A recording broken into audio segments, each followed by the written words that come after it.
बच्चों, आप किस्मत वाले हो, बहुत अच्छी किस्मत लेकर जन्मे हो।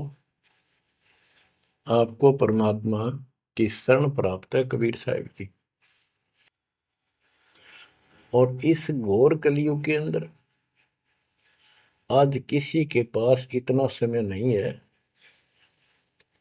कि किसी से आपस में बात कर ले, कोई रिश्तेदारी में चला जा, फोन पर बात होती है बस। बाकी माया के जोड़ में दिन रात एक रखिए और कोई सेठ हुआ नहीं दिखाई देता। काल ने सबकी ऐसे ही बुद्धि फेर रखी है। काल चाहता है कि उस जीवन प्राप्त करके ये प्राणी प्रथमतः राम नाम इसका याद नहीं आवे, और कोई पिछले संस्कार से प्रेरित हो तो उसको, जैसे बताया था इसने, परमात्मा से वार्ता हुई जब के तीर्थ व्रत तप तप मन लाऊं, तीर्थ व्रत देवी देव पूजवाऊं, और इस तरह मतलब गलत साधना पर लगा दूंगा जिनसे कोई लाभ होगा नहीं, और ये मानो अपना जीवन नष्ट कर जाएगा। और पहली बात तो ये कोशिश करता है कि इसकी सभी नास्तिक हो जाए।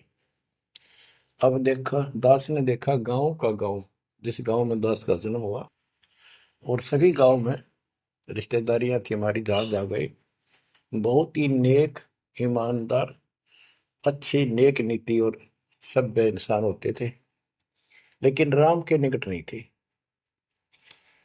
क्योंकि उनको ये समझ में आ गई थी, वो इतना समझ रखा था कि सब पाखंडी संत हैं, दुनिया को लूटते फिरते हैं, सारी झूठ बोलते हैं, पैसे के लिए सब ये करते फिरते हैं। अपना काम करो और अपना ठीक से ईमानदारी से जीवन जियो, कमाओ और खाओ। ये नास्तिक हुए बैठे सारे, क्योंकि सतयुग से लगे थे हम परमात्मा की भक्ति करने के लिए, उसको पाने के लिए साधनाएं की, कठिन से कठिन तप किए हम सब ने, लेकिन रास्ता ठीक न होने से कुछ भी हासिल नहीं हुआ, कुछ भी हाथ नहीं लगा। सतयुग से लगे थे हम भक्ति करने, कठिन तप किए, खड़े होकर, अग्नि में बैठकर, पानी में खड़े होकर, हमने वेदों को पढ़ा, ऋषियों ने, हमारों ने फिर हमें बताया, तो उसके अनुसार यजुर्वेद अध्याय नंबर 40 श्लोक 15 में केवल एक ओम नाम है। चारों वेदों में एक स्थान पर ये ओम नाम का जाप करने का संकेत है। ओम नाम का जाप काल ब्रह्म का है। हमने डट कर भक्ति करी, जैसे गांव में कोई भक्ति का मार्ग प्रदर्शन करवाया करते थे, प्रचार करते थे, वो भी कहा करते थे कि ओम नाम सबसे बड़ा, इससे बड़ा न कोई। ओम नाम का स्मरण करे तो उसकी मुक्ति हुई। अब पता चला तो कबीर साहब गरीबदास जी ने कहा, ये यम के हलकारे परे, हाथों में लिए वेद, ये काल के दूत थे सारे, जो गलत मार्गदर्शन कर गए। ओम नाम का जाप किया, ब्रह्मा जी ने तप किया, काल ने उसको वेद प्राप्ति से पहले आकाशवाणी की थी कि तप करो, तो ब्रह्मा जी ने वो आकाशवाणी को परमात्मा का आदेश दिया, और ये अपने वंशज ब्राह्मणों ऋषियों को बता दिया। तो सब ने आकाशवाणी परमात्मा की मान के ब्रह्मा जी के बताए अनुसार तप कियो घोर, जैसे ब्रह्मा जी कहते हैं, मैंने 1000 तप, घोर तप किया। फिर आकाशवाणी हुई कि सृष्टि करो,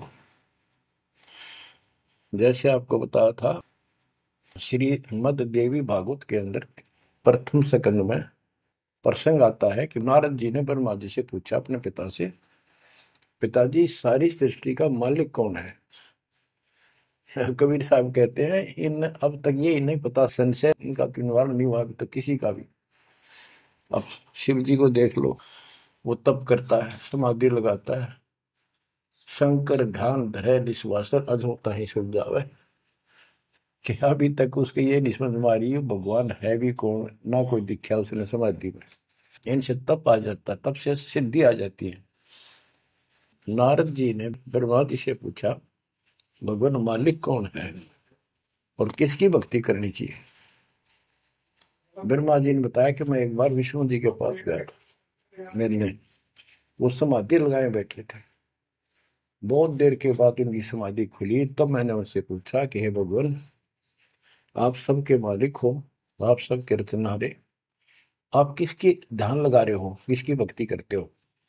विष्णु जी बोले मैं दुर्गा जी की भक्ति करता हूँ और मेरे संज्ञान में इससे ऊपर कोई शक्ति, कोई भगवान नहीं है।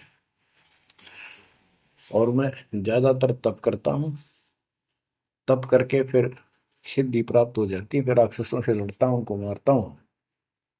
कोई थोड़ा बहुत समय मिलता है जब घर पे रह पाता हूँ।